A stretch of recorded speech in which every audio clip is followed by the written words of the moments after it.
Hello mga ka-good vibes, kain na naman tayo, pinya. Yan. Ang pangunahing benepisyo sa pinya ay tinatawag na bromelain.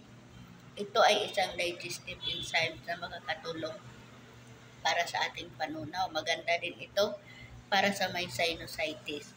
At makakatulong din ang pinya upang bumaba ang ating kolesterol at makakatulong din ito panlinis ng bato at marami pang iba na makukuha natin sa pinya. Mayaman din ito sa vitamin C. Ayan. Salamat sa Diyos sa panonood mga ka-good vibes. Shout out sa lahat na nag-follow, nag-like at nag-comment sa aking mga post. Ingatan mo po tayo palagi ng Diyos. Kain tayo.